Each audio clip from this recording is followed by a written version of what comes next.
Well, this is part 3 of the 2 words to say to yourself. Of course, if you've been listening, you know that those 2 words are shut up. They're words that we should not use on other people, but let's let's just be honest and say, you know what, I need to say it to myself a lot. And I do, because I form all these opinions in my mind, and because my heart's so desperately wicked, I think bad thoughts, and I just need to keep them to myself. At least I'm not sharing it with other people and poisoning their minds. So this shut up is shut up in church. Okay, shut up in church. Is our church really going to have a Halloween party?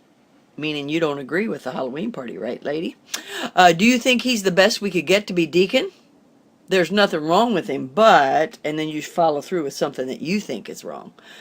The preacher passed you by. You should have had that job. You know what? If the preacher chooses to use somebody else for a job, why don't you just not even give attention to it? Just not talk about it. Let's trust the man of God, uh, and build the woman in another way. If the preacher knew the real facts, he wouldn't let her be doing that job, meaning that the preacher doesn't know all. Well, do you see how that sounds, ladies? Have you seen the toys in that nursery? They haven't been washed in years. Oh my goodness.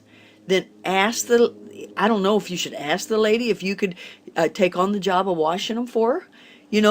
You're doing a fine job, but could I help in some way? I can't do the nursery because of this or that, but what if I started taking on doing, if you're going to complain about something, why don't you take on doing it? She never has enough diapers in the diaper bag. To talk to another nursery worker about that. You know, just I just can't believe we put each other's down like that. That bottle hasn't been washed in days.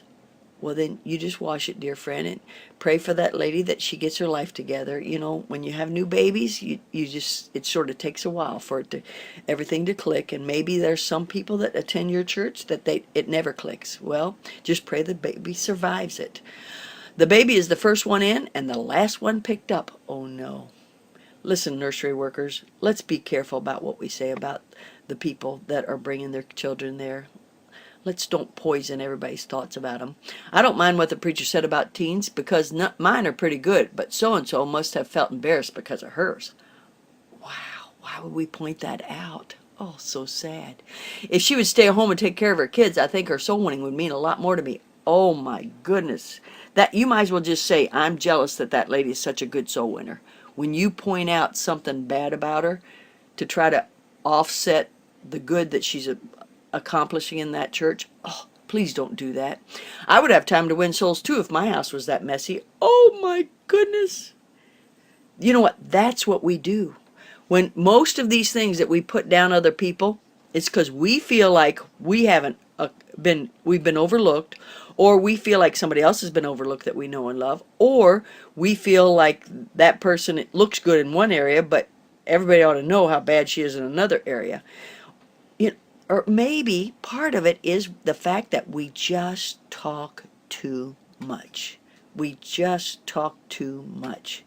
You know, when those thoughts come in your mind, you got to grab them, hold them on, and keep them. Because the Bible says in Proverbs 21:23, whoso keepeth his mouth and his tongue keepeth his soul from troubles. You know, and not only his soul, but his church. Mrs. Evans used to say, there was a woman in the church, a woman. And she'd say, most of the time it's us women that are wagging our tongues and saying things we shouldn't say. James 1:26 says, if any man among you seem to be religious and bridleth not his tongue, but deceiveth his own heart, this man's religion is vain. You know, you're deceiving your heart when you don't bridle your tongue. And bridling your tongue is a form of shutting your mouth. Oh my goodness. Can I be any plainer this morning to all you ladies to say, let's be careful about what we say. You know, if you would just mind your own business, the whole world would be so much better off. I hope that I've gotten something across to you, and I hope that I've renewed some thinking on your part about how to tell yourself, shut up, Loretta. shut up, whatever your name is, and say it to yourself in a harsh way because you deserve it when you're thinking these bad thoughts. I think God will bless you for this if you put these verses into action and really start doing it. Rejoice in the Lord always, and again I say rejoice.